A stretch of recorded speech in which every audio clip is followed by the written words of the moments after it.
Pessoal, programa ao vivo, tá bom? Fiquem tranquilos. Programa ao vivo a gente faz ao vivo mesmo, entendeu? A gente faz acontecer, não sei o que está acontecendo com a internet. Vamos aguardar. Pessoal.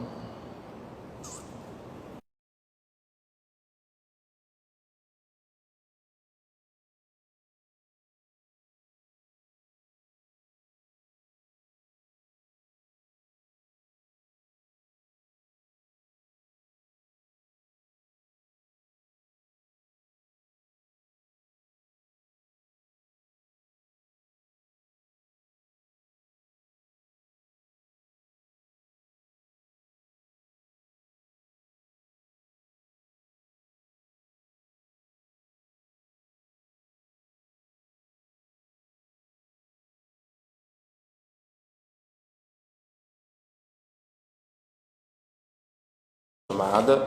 Vocês estão conseguindo me ouvir direitinho? Será que é um programa de internet? Gente, algum problema com a internet? Vocês estão me ouvindo? Você está conseguindo me ouvir direitinho? Tá travando muito. Ah, tá travando muito aqui? Antes do... Vocês já estão me ouvindo direito? Ou ainda tá travando?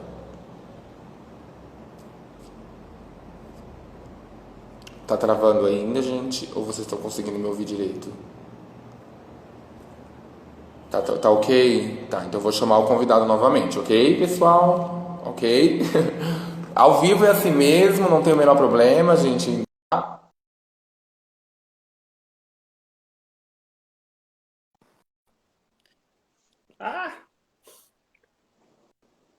Vamos lá.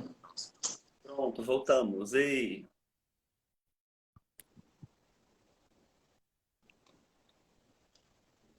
Jair? oi, tá me Voltamos. ouvindo? Tivemos um pequeno problema de conexão aí, não sei o que aconteceu, se foi aqui ou se foi aí. Mas vamos do início novamente. Queria mais uma vez te agradecer esse dia tão importante para a nossa luta, né, de internacional contra a homofobia. E pedir para você, por favor, gentilmente, recomeçar a sua apresentação aí para a gente, poder acompanhar novamente. Vamos torcer para a vizinha não ligar o gato dessa internet, para a gente conseguir continuar. Pronto. É, vamos ver aqui se dá certo. Tá melhor, né? Alguém comentou que tá melhor. Gente, eu me chamo Jair Costa, sou natural do Ceará, do interior do Ceará, resido em Fortaleza, né, onde trabalho como produtor cultural, né? Produtor cultural, é, ah,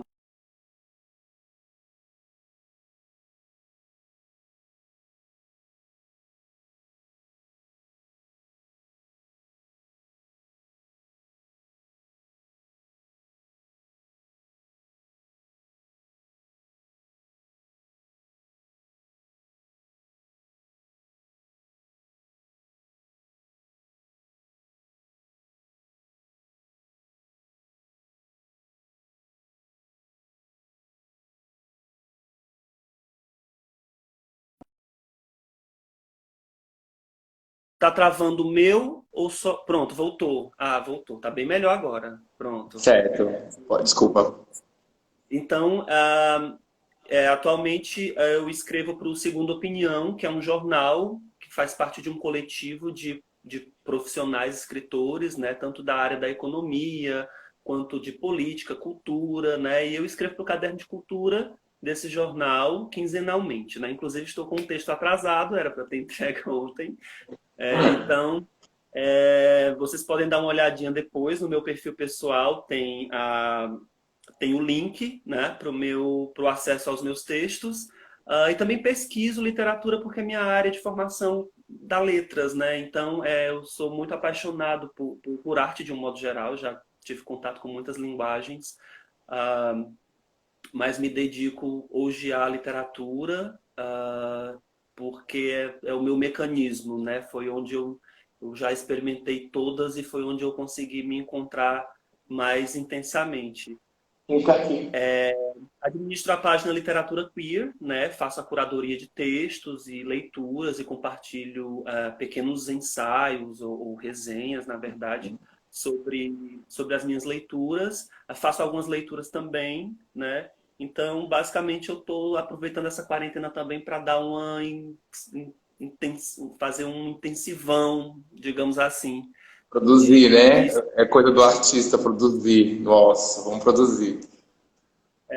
mas também sem se cobrar, né? Lembrando que é importante, é saudável a gente não transformar a quarentena num negócio, tem que ser produtivo, eu tenho que fazer. Não, não é bem por aí. A gente precisa também cuidar da nossa mente, né? Das nossas emoções e se reconectar aí com outro modos de vida nesse período. Jair, falar pra gente também, vamos começar já puxando já uma vertente para nossa temática. Você citou o projeto Literatura Queer e acho que antes de mais nada a gente pode começar já definindo o que seria o queer, né? Eu busquei uma definição que está na internet, né? Que eu acho que qualquer pessoa joga lá queer, e aí eu busquei uma definição e aí queria que você comentasse se essa definição é a melhor possível, porque ao meu ver também é uma definição que muita gente que não conhece acaba tendo de primeira, estudantes ou pessoa que é curiosa, quer saber o que ela joga na internet, foi a definição a primeira coisa que apareceu. Se diz o seguinte: queer, em português, excêntrico, insólito, é uma palavra proveniente do inglês usada para designar pessoas fora das normas de gênero pela sua orientação sexual ou identidade de gênero. Essa é a melhor definição do queer? Grosso modo é a definição da palavra, né? É como ela é interpretada numa tradução direta do inglês. Essa palavra ela tinha um caráter pejorativo, é como sapatão, como viado, como bicha, né? E ela com esse caráter pejorativo, e ela denotava a pessoa que era exatamente essa denotação da pessoa que está fora das normas, né, heterocentradas e cisgênerocentradas. Então, ela se distingue por características, né? Geralmente o homem por carregar arquétipos mais femininos e a mulher por carregar arquétipos mais... Ou as pessoas trans por carregar outros elementos, né? Que distinguem tanto no que a gente chama de estereótipo, tipificação corpórea, quanto dentro de outras características, né? Que aí entra nas questões de identidade de gênero e identidade da sexualidade, né? A questão propriamente da sexualidade. Então, essa palavra ela tinha esse caráter de falar dessas pessoas freaks, né? Dessas pessoas estranhas, dessas pessoas descentradas ou na margem mesmo, na borda do entendimento de gênero. E aí essa palavra ela foi incorporada como nós incorporamos o bicho, o viado, o sapatão, né, travesti. Nós incorporamos essas terminologias e a partir disso a gente cria um novo movimento que é de resposta a essa tentativa de agressão com essa palavra, né?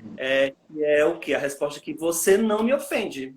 Me chamar de viado não vai me ofender a partir de hoje. Me chamar de queer ou me chamar de sapatão, ou me chamar de travesti, ou me chamar de... Não vai me ofender. A partir de hoje, essa é a minha resposta. Então, é um mecanismo, né? É como você...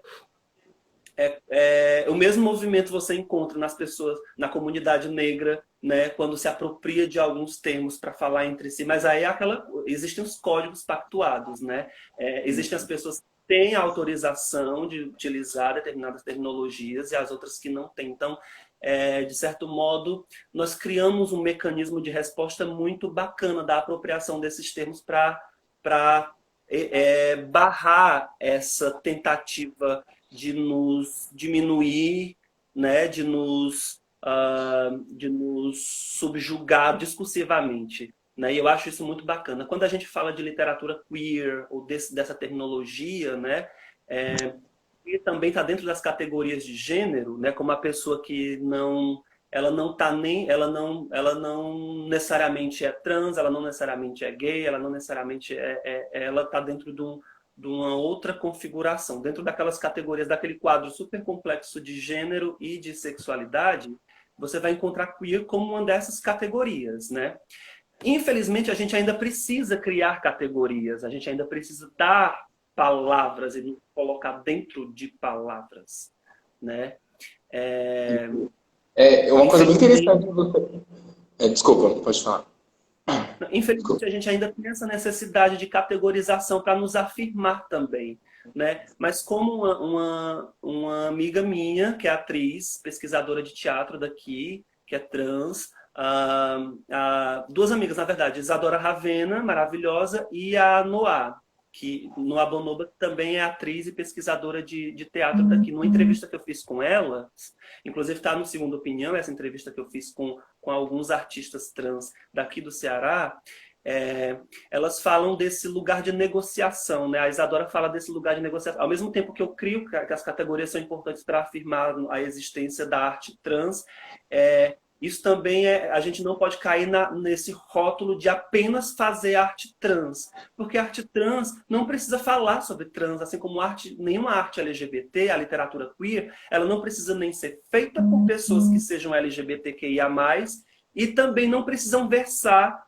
não precisa que uma pessoa LGBTQIA+, escreva sobre a realidade, ou o sofrimento, ou os dogmas, ou o desespero, a glória de se ser uma pessoa LGBTQIA+. Ela simplesmente pode narrar um cotidiano como qualquer outro, né, dentro de qualquer possibilidade transversal de discurso e de mimesis de representação da realidade, né? Então, eu posso ter uma escritora trans que vai versar sobre sobre a avó dela, que era heterossexual, que viveu e que era pescadora e que isso e aquilo. Eu sou gay, eu tenho um texto tem um conto que eu escrevi recentemente sobre a minha avó de umbigo, que foi a parteira que nos criou e que nos ajudou em vários processos da nossa família, que foi mais avó do que qualquer avó consanguínea. E eu falo dela com naturalidade. Eu não preciso versar sobre a minha realidade como LGBTQIA+. Eu posso versar sobre realidades possíveis dentro do contexto. É isso que a gente chama de naturalizar o papel das pessoas LGBT. Né? A gente não é só tragédia. Nossa realidade não é só de tragédias, de fracassos, de rejeição, de abandono, de dor. É também. Mas a gente tem uma outra realidade que precisa ser vista e respeitada. Minha imagem está tão estranha, escura. A gente tem outras realidades, outros discursos que precisam ser vistos, lembrados, respeitados, sabe? Eu acho que a gente precisa sair do discurso único, desse lugar do discurso único. E a literatura queer, ela traz esse lugar de legitimidade, né? Esse lugar de afirmar que nós existimos, que nós estamos aí há muitos anos, muitos séculos, há tempos remotos, né? Nós estamos na Bíblia, nós estamos nas epopeias gregas, nós estamos nas epopeias, nas narrativas mais remotas da história da humanidade, nós estamos em todas as narrativas possíveis desde que a humanidade começou a criar códigos, né, de comunicação, de escrita, de fala, criar mecanismos de código e de comunicação. Então nós estamos aí desde os tempos primitivos, né? Nós estamos nas pinturas rupestres, nós estamos em tudo, nós estamos nas comunidades mais remotas da história, das tribais. Jair, é interessante essa sua fala, porque eu estava fazendo uma pesquisa e... Perdão. E se observa na história, até mesmo antes de Platão, personagens como Safo. Perdão. Como a Safo, que era uma poetisa, né, na Grécia Antiga, e que ela acaba que foi abafada pela história, né? Por transitar nesse meio queer, por ser uma das primeiras referências queers até na história. Só que é uma personagem que eu, por exemplo, ainda não havia estudado sobre, porque a história não fez questão, né, de dizer sobre Safo, uma mulher que se relacionava com outras mulheres, inclusive que tem até uma história através da nomenclatura de sapatão, né, que que cruza com a história dela, da Safo, e aí a gente começa a observar como que o queer, como que a comunidade LGBTQIA+, foi sendo ofuscada, né? Os heróis, os poetas foram todos ofuscados ao decorrer da história, inclusive na história do Brasil, né? A própria a história do Brasil tem o queer tem muitas obras literárias do Brasil que a gente conhece, que tem algumas que eu até confesso que eu conhecia na adolescência, e depois de fazer uma pesquisa que eu percebi, gente, mas era um queer, esse personagem era um queer. Eu fiquei chocado da personagem da Diadorim, do Grande Sertão Veredas, e quando eu li, eu estava na época de escola ainda, no Baoba, e eu não me atentei para que ela poderia ser um personagem queer. Fala pra gente um pouco sobre esses personagens do Brasil que a gente leu e não percebeu que poderiam ser queers. Pronto. Tem um texto, inclusive vou aproveitar e deixar uma dica de leitura para vocês. É um ensaio maravilhoso da Amara Moira, que é uma pesquisadora, Eu professora exatamente. maravilhosa. Postei no Facebook, tá nas redes sociais, mas dei uma olhada nesse texto. Depois eu disponibilizo o link para quem quiser. Vou postar aqui na página, inclusive. Ela é um ensaio super rápido, né, que ela fez pro Suplemento de Pernambuco, e ela traça um panorama histórico da literatura queer no Brasil, com personagens travestis ou trans, né? Ou que se denota esse caráter da travestilidade ou da transgenericidade ou da transexualidade, né? E ela vai traçando esse aparato, e ela cita inclusive Diadorim, né, que é uma das, para mim, o Grande Sertão Veredas, na verdade, é um marco da nossa literatura, é uma das obras de maior relevância, né? O Guimarães, nossa, para mim é um gênio, né, da linguagem. Ela cita Luzia Homem também. Eu tô até com o artigo aqui, eu tava dando uma lida nele. Exatamente. Então a gente vai buscando, a gente vai tendo nessas narrativas, essas personalidades queers. Esse texto vale muito a pena porque ela traz os personagens da travestilidade, mas dentro desses textos você encontra outros personagens que são queers dentro de outras configurações. Alguns mais estereotipados, né, dentro de uma conjuntura do pensamento do senso comum, né? Mas que também é real, não deixa de ter validade, né? Porque eu acho que a ausência de representatividade é quando não tem nem o L, nem o G, nem o B, nem o T, nem o Q, nem o I, nem o A, nem o mais, né? Quando falta isso, é que há ausência, né? Mas quando a gente é mencionado, quando a nossa presença ela é subliminarmente ou diretamente citada, existe sim um grau de representatividade que precisa ser observado. Nem que seja para você ler a obra e criticar. Por exemplo, eu fiz uma leitura do Bom Crioulo e eu fiz uma crítica sobre o racismo na obra, sobre a homofobia, que ao mesmo tempo que é do contexto da época, que denuncia aquela sociedade, o autor, na hora que ele está escrevendo, ele também tem opções de escolha, né? Ele pode assumir escolhas muito, muito políticas, porque a arte é política. Então a gente vai ter o quê? O Bom Crioulo como marco da nossa literatura, né? Pelo menos ao que se sabe de registro. A gente vai ter o Bom Crioulo do Adolfo Caminha, que é cearense, né? É um escritor cearense que vai trazer uma das obras mais relevantes do naturalismo no Brasil, que é essa obra Bom Crioulo, e a Normalista, né, trazendo a questão do estupro e da violência ainda na adolescência, né, um processo bem demarcado dentro desse movimento do naturalismo, né, de trazer questões darwinistas, freudianas, etc. E a gente vai ter o Bom Crioulo trazendo o Amaro e o Aleixo, que são essas duas figuras meio quase antagônicas, né, que ele vai narrar. O primeiro é um romance de dois marinheiros. O Amaro, que é o Bom Crioulo, é negro, né, é o Brasil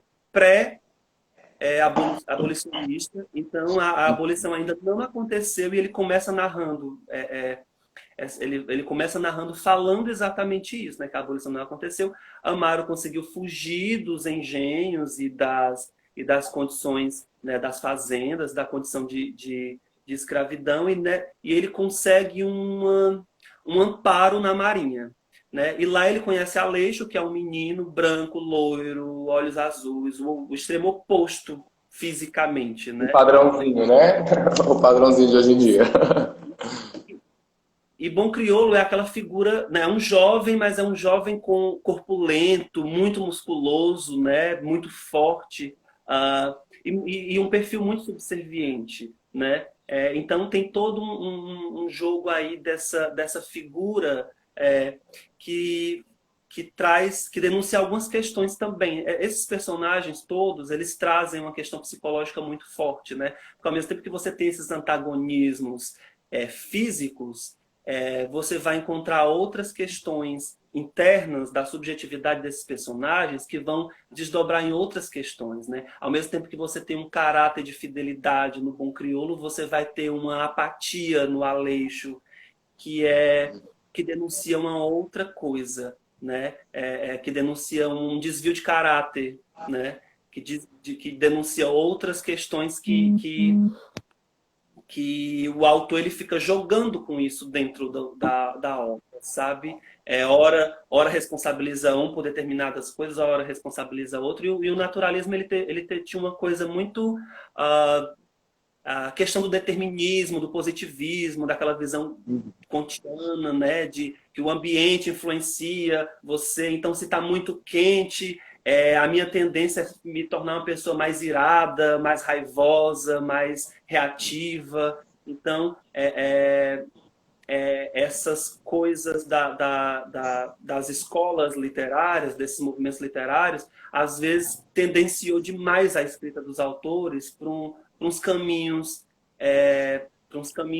que precisam ser bem observados, né? A gente vai ter na nossa literatura o menino do Gouveia, né? Que é uma figura de um jovem, vai ser o primeiro conto homoerótico que se tem notícia, né? Que foi escrito no Rio de Janeiro por um pseudônimo chamado Capadócio Maluco, né? Eu adquiri esse livro por uma editora que edita obras LGBTs aqui do Brasil, que é O Sexo da Palavra, uma editora ótima, bem baratinho esse livro, inclusive pequenininho. E aí esse livro Sexo ele da vai palavra, editora? O Sexo da Palavra, E aí vai narrar, é o primeiro conto homoerótico, saiu num jornal do Rio de Janeiro, né? Eles tinham um grupo clandestino que fez isso, como um movimento mesmo de soltava os panfletos na rua e tal, era um esquema assim bem guerrilha. E aí a gente vai ter outras obras, a gente vai passar a gente vai encontrar fiz uma lista aqui enorme, né? De autores, a gente vai ter o Álvares de Azevedo no realismo naturalismo, trazendo isso no cortiço, trazendo as personagens queers, né, e travesti também, né, que sempre tem a gente se fala muito dos homossexuais, lésbicas e gays, mas a gente às vezes não se atenta para a travestilidade, para a transexualidade que existe, né, na literatura também. Isso é importante ser observado. A gente vai ter Caio Fernando Abreu, que traz isso, né, muito fortemente no próprio Morangos Mofados, um dos contos do Sargento Garcia, se eu não me engano, fala do personagem. Clarice Lispector traz isso na Via Crucis do Corpo. Eu acho que na Via Crucis do Corpo tem um conto da Clarice Lispector que ela fala, são duas mulheres, uma travesti e a outra cis, né? E Praça aí Mauá, né? Da Clarice. Isso. E aí entra nesse diálogo entre elas da feminilidade, né? Que culmina na personagem cis afirmando que a personagem travesti é mais mulher do que ela, né? Então são esses movimentos da literatura, e a gente vai ter muitos. O Caio Fernando Abreu, Cassandra Rios, maravilhosa, que era considerada pornográfica, né? Cassandra Rios, que escreveu, teve uma contribuição Jair, e a gente definiu já a questão da definição de queer, falamos agora um pouco sobre a importância dessa literatura, alguns personagens. E vamos voltar agora, você como um poeta também, né? para a função social do poeta. Nós tratamos aí do queer, perdão, né? Tá tão seca, desculpa.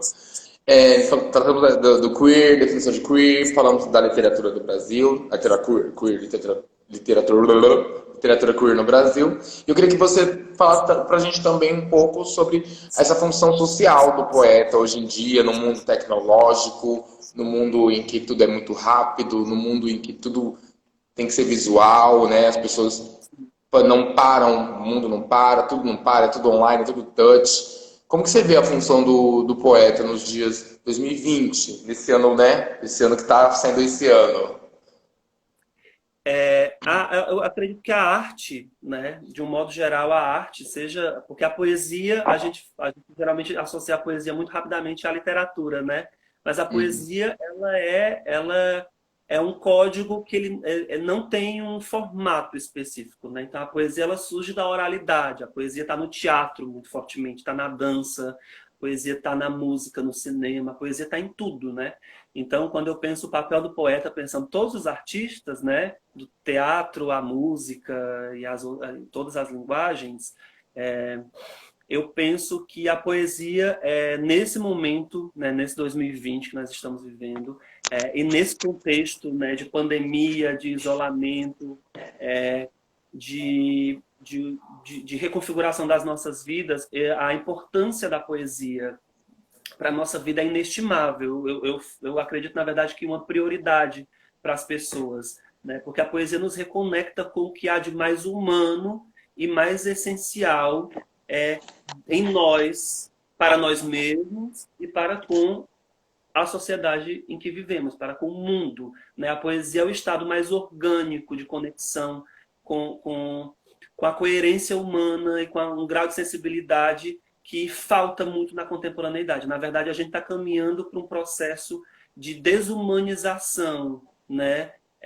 De distanciamento do que há de mais humano, de mais essencial, de mais orgânico nas conexões, nas relações de um modo geral, né?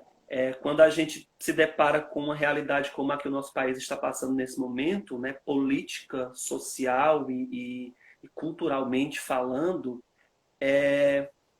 talvez a maior denúncia, né, a maior denúncia desse estado de desumanização que a gente chegou, de ausência de poesia, né, de ausência de poesia, porque a ausência total e de fracasso também, né? Dá uma sensação assim para mim como pessoa que escreve, para mim como pessoa... Tem essa sensação de fracasso como poeta?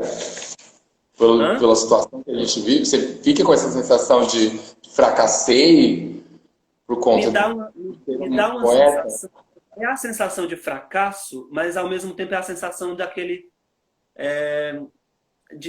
que também dá uma acendida, né? Me deu uma alavancada para eu me posicionar mais, para eu me conectar mais, para eu criar novos mecanismos, novos diálogos, para eu abraçar a minha causa mais, para eu abraçar essa militância com mais intensidade, para eu dialogar com as outras pessoas dos outros movimentos, né? Então, me tirou desse lugar de gay, meramente gay, né? E me fez pensar, não, preciso dialogar com outras pessoas, cadê meus amigos trans, cadê meus amigos com deficiência, cadê meus amigos negros, cadê essas pessoas, e vamos tentar conectar mais, vamos tentar criar uma rede de proteção também, de apoio, porque poesia também é isso, esse ato de união, né? De conexão, une todo mundo para poder criar um movimento que seja, que reaja a qualquer forma de opressão, né? A qualquer omissão, a qualquer tentativa de silenciamento, de censura,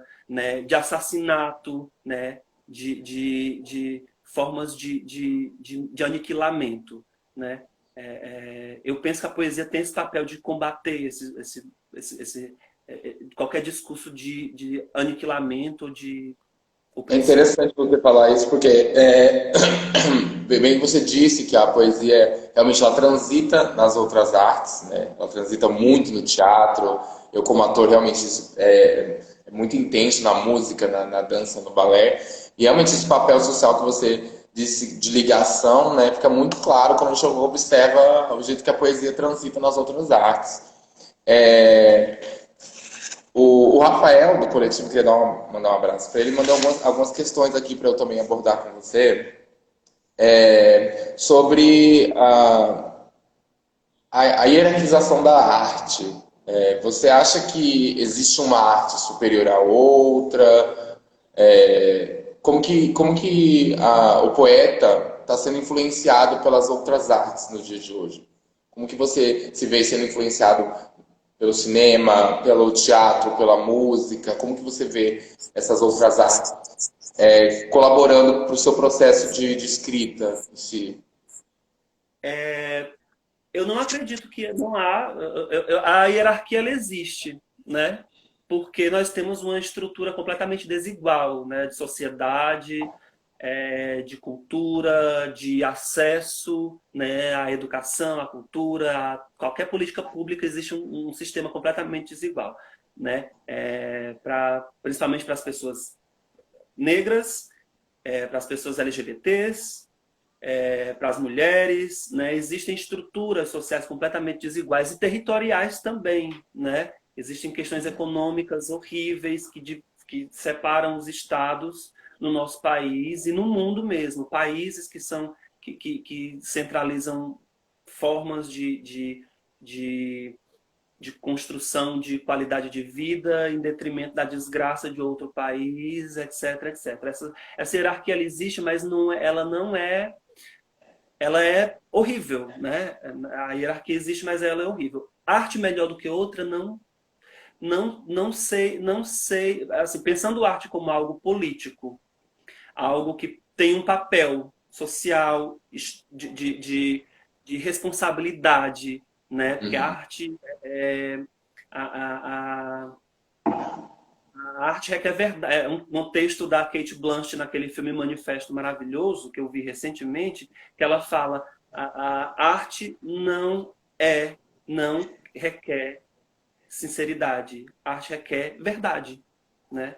A gente não quer a sinceridade das pessoas, porque a pessoa pode vir uma pessoa super escrota, trazer uma reflexão sincera, mas a gente quer falar da realidade. Qual é a realidade? Né? Existem discrepâncias muito grandes, né?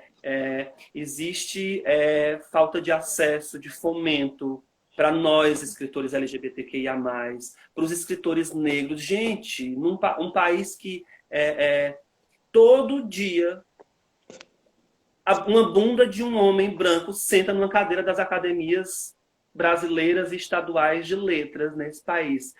Onde estão as mulheres, onde estão as pessoas negras, né? Principalmente porque a gente tem Conceição Evaristo, que já era para estar assim, indicada ao Nobel de Literatura constantemente no nosso país. Enquanto isso, as escritoras mulheres vão morrendo e não tem espaço nenhum, né? Isso é uma realidade do nosso país. E a gente vive, não existe fomento, não existe... A literatura como política pública, na verdade, já é completamente desprestigiada, né? Você abre um edital de fomento para a cultura, seja qual for, você vai ver todos os orçamentos... Você ainda acha que é elitizada a literatura, a poesia no Brasil? É muito elitizada ainda? Como que você... Sim, sim, Total, sim. né? A arte no mundo ainda está num lugar nessa visão canônica, né? Nessa visão completamente esses lugares de privilégio elitista ainda de cânone, do que entra, do que não entra, do que é clássico, do que não é clássico, do que presta, do que não presta. A gente ainda, de um modo geral, a gente vai para a música, a gente vai para todos os campos, né? É elitizado, existem nichos de controle, né? de hegemonia, nichos hegemônicos, né? Parece que só aquelas pessoas têm condições e recursos e visibilidade para poder produzir. Então, os jornais só dão pauta para aquelas pessoas, a TV só dá credibilidade para aquelas pessoas, a academia só olha para aquelas pessoas, os governos só privilegiam aqueles grupos específicos, né? Então, a gente vive, na verdade, uma discrepância horrível e altamente violenta, na verdade. Porque se você pega o nosso recorte LGBT, porque eu não vou entrar muito no discurso dos outros movimentos, vou me ater ao nosso, né?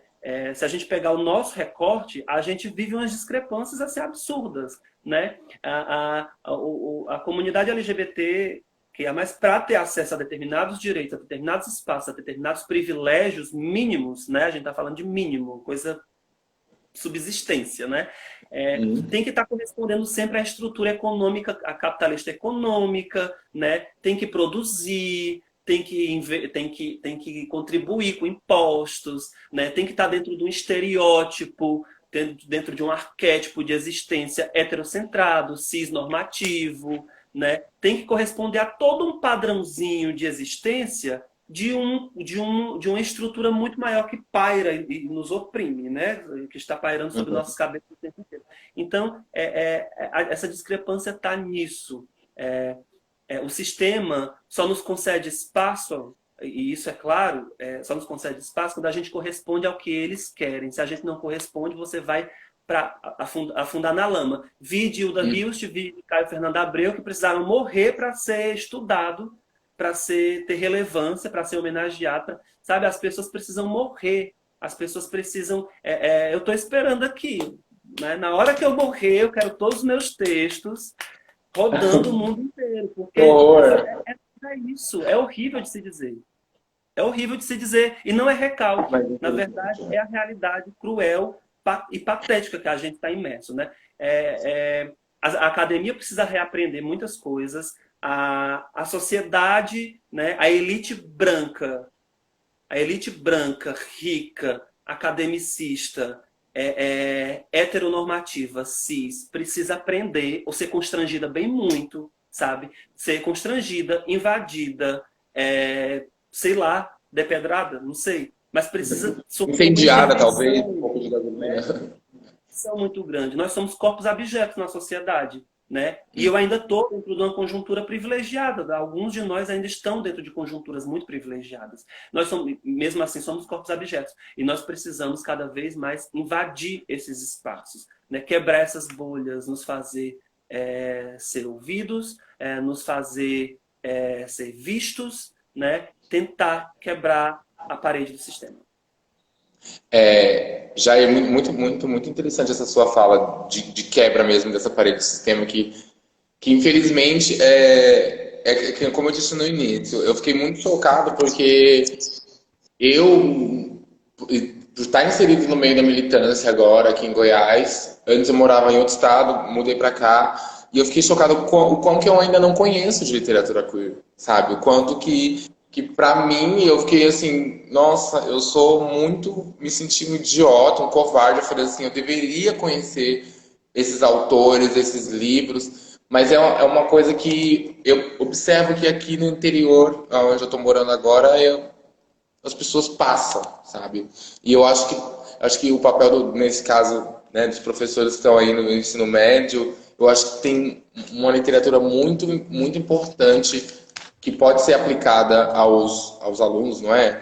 Eu acho que a literatura queer, ela contribui... Eu estava lendo algumas coisas e eu fiquei assim...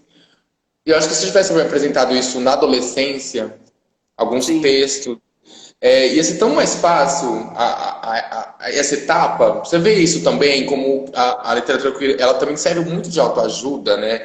Não sempre, não tem, como você disse, não tem essa obrigatoriedade de só representar a tristeza do queer ou do que a gente está passando, mas é uma ajuda muito importante que é sabotada, né? Muito sabotada. Exatamente. A nossa educação, na verdade, a gente vive uma realidade ainda muito, muito arcaica de educação, né? Quando a gente tem uma política pública voltada para a educação básica da população LGBT vetada por causa de pressão de bancada evangélica, de bancada cristã, né, dentro da nossa política, a gente tem uma perda muito grande. Eu vou citar aqui umas obras clássicas. Eu sempre detestei clássico porque eu achava intraduzível, difícil, isso na adolescência, né, ensino médio e tal. Eu tinha muita Uhum. dificuldade. E lendo os clássicos, eu disse, gente, tinha esse monte de livro de bicha, de travesti, citando um monte de coisa que era interessantíssimo. Eu poderia ter amado literatura clássica, eu poderia ter amado muitas coisas da nossa literatura brasileira e não ter esperado pela universidade me provocar isso. E nem a universidade consegue provocar isso tão bem quanto a gente mesmo, né? Uhum. Só para vocês verem aqui a quantidade de obras queers que a gente tem na nossa literatura, os mais clássicos, mais babadeiras. Só para vocês terem noção do que a gente perdeu no ensino médio, né? Pois Ó, é. Fedro de Platão, Ilíada de Homero, Decamerão do Giovanni Boccaccio, é, Trilogia de Alexandre o Grande, ah, Otelo do Shakespeare, O Mercador de Veneza do Shakespeare, Moby Dick do Melville, O Cortiço do Aloysio Azevedo, Bom Crioulo do Adolfo Caminha, Grande Sertão Veredas, O Ateneu, O Retrato de Dorian Gray, claro, Nossa. ah, Em Busca do Tempo Perdido, gente. É muita coisa que a gente perdeu, que a gente não foi atrás, porque essa literatura ela é silenciada, né? É interdita, ela é interditada nos processos, nos espaços, nas bibliotecas, nas escolas. As pessoas não querem ler, as pessoas ficam chocadas. Esses autores todos foram vilipendiados quando escreveram essas obras em seus respectivos períodos, né? João É, Guimarães Rosa mesmo foi criticado porque um amigo dele criticou, olha, linguagem perfeita, Grande Sertão Veredas maravilhoso, mas você poderia antecipar logo que Diadorim, né, é uma mulher vestida. Mas será que era uma mulher, né? Será que Diadorim ah, não era uma figura trans, um personagem trans, né? Até que ponto a gente vai afirmar que Diadorim era uma mulher? Enfim, são esses lugares, né? e é interessante que a gente consegue observar esses autores, eles escrevem de uma maneira que a visão que você começa a ter é a visão da pessoa que geralmente vai se relacionar com esse personagem, né? Na Diadorim, ele descreve muito bem, o Riobaldo, né? Descreve muito bem essa atração, muito bem assim, né? Fica claro pra gente essa atração que ele tem pela Diadorim, né? E aí depois que termina, você fala assim, e aí, Riobaldo? Exatamente. Era uma queer, era maravilhosa, você tá gostando dela, sabe? Cenas, Exatamente. vai, Porque garoto, vai. uma das coisas que o povo tenta defender, as pessoas, os conservadores, né? Aquelas pessoas assim na academia tentam defender coisas ridículas. E aí, não, mas ele como homem sentiu que era uma mulher disfarçada. Não, gente. A gente precisa pensar que a obra é narrada a partir da perspectiva do próprio Riobaldo, né? Ele narra. Então é tudo dentro desse universo dele, né? E é uma narrativa linda, porque o que ele se apaixona é pelo amigo de Adorim, né? Ele se apaixona pelo amigo dele, que é essa figura queer, né? E que não tem, né, e da perspectiva dele não tem esses sinais de feminilidade, né? Não tem, ele não fica pautando isso. Pelo contrário, então a partir do momento a gente pode falar de uma perspectiva da sexualidade do Riobaldo. A gente não pode falar da transgenericidade ou transexualidade da personagem do Diadorim. Por quê? Porque Diadorim não narra a própria história, né? Então nós não entramos nessa psique narrativa, né? Então nós não podemos afirmar nada, mas nós podemos afirmar sim, a partir da perspectiva de Riobaldo, né? Que existe, que temos não só Diadorim como um personagem queer, né? Nós temos Riobaldo como um personagem queer também na minha perspectiva de pesquisador, porque dentro da psique dele, ele se questiona sobre sua atração, né? Que não é meramente sexual, mas é afetiva, né? Tá ligado ao contato que ele tem dessa amizade. Então, tem trechos muito lindos né? Porque o Guimarães Rosa ele vai mexendo com a linguagem, ele vai criando terminologias, ele traz esse olhar do jagunço, dessa figura de jagunço, né? Tão bonita, tão poética, é a poética que a gente encontra no interior quando a gente conversa com algumas pessoas, sabe? É, É uma das coisas mais lindas, para mim, é um dos clássicos assim, mais tá pouco que a gente tem o na nossa Jair, cultura. é, desculpa, te cortei. Não, não, de modo algum. Vamos para as perguntas aqui do pessoal. O pessoal que está na live quiser mandar pergunta, vou ler aqui do JR_B96. Ser homossexual é ser queer? Ou ser queer corresponde a uma identidade mais específica? Comenta aí pra gente. Pronto. Sim e não. Sim, sim. É o que acontece. Queer, como eu tinha explicado, tanto está dentro das categorias de gênero, né? Então existe uma categorização, né? Dentro daquele quadro, se vocês derem uma jogada no Google, vocês vão encontrar um quadro super complexo, um mapa sobre identidade de gênero e sobre sexualidade. São dois quadros separados, porque sexualidade é uma coisa, identidade de gênero é outra coisa, né? As duas, não necessariamente uma pessoa trans uma pessoa trans, ela é heterossexual, né?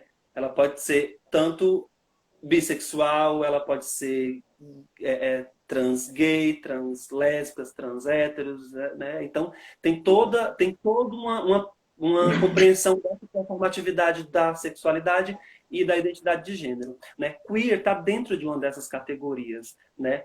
E a figura queer, que foi uma das categorias que, quando eu comecei a pesquisar para me entender que diachos é que eu sou, né? O que é que eu performo nesse mundo, que performatividade eu realizo nesse mundo. Porque depois de uns tempos da minha vida, eu comecei a transitar em algumas performatividades que eu fiquei me questionando, né? Tanto das minhas pulsões, né, de desejos sexuais e afetivas, quanto da performance mesmo do corpo, né? Esse corpo que transita no mundo e existe. Como é que ele está performando? Ele é cis, né? Ele é meramente cis. Aí queer foi a que eu mais me aproximei, porque eu trago elementos da performatividade dita feminina para as minhas roupas, para os meus movimentos, para a minha fala, para a minha autoafirmação no mundo, né? E essa categoria, ela fala da pessoa que ela é como se ela não estivesse, ela não se importa muito em estar dentro de determinadas categorias, né? Ela está fora ela não está nem na cisgenericidade, ela também não está na heterossexualidade, né? Ela não se sente pertencente a esses dois campos, né? Então, essa pessoa que está Uhum. fora desses dois campos, ela imediatamente é queer, porque ela performa diferente no corpo, na personalidade, na constituição dela como sujeito social. Então, o queer, ele está nesse lugar, né? E não é um não lugar, não é um lugar de dúvida, não é um lugar... A gente precisa parar com esse lugar, né? Dizer que bissexual é uma pessoa que é metade gay, aliás, metade homossexual, metade heterossexual. Não existe isso. Parem com isso, né? E respeitem o lugar de afirmação das pessoas. Elas podem mudar, cada um sabe o tamanho do seu armário e a dor que carrega, né? Então, as pessoas precisam ter esse espaço delas de viver e à medida que elas vão vivendo, elas vão compreendendo a própria sexualidade e a própria identidade de gênero. Então, o queer é essa pessoa que ela não está dentro dessas constituições cisgenéricas, né, e heteronormativas, heterocentradas, ela está fora desses lugares, porque ela não corresponde a esses lugares o tempo inteiro, ela pode corresponder uma vez ou outra, mas não o tempo inteiro. A sexualidade dela é algo que ela não determina, né? Não determina porque a sexualidade é uma coisa complexa e a gente também precisa respeitar isso. E a questão de gênero é também uma questão muito complexa e é tudo íntimo, né? Só você vai poder falar da sua Muito sexualidade, da sua individual. identidade, eu vou poder falar da minha. Os É uma lugares. coisa muito individual mesmo, realmente. Exatamente.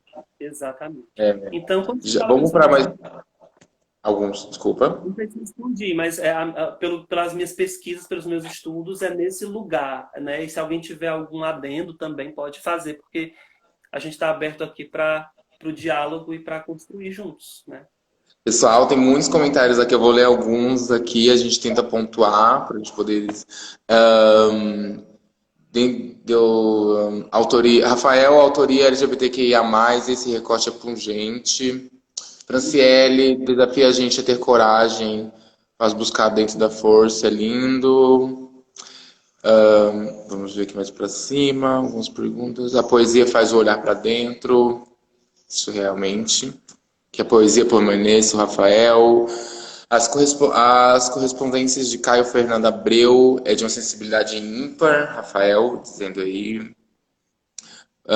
Deixa eu ver aqui mais pra frente que o pessoal tava mandando, e não fui lendo.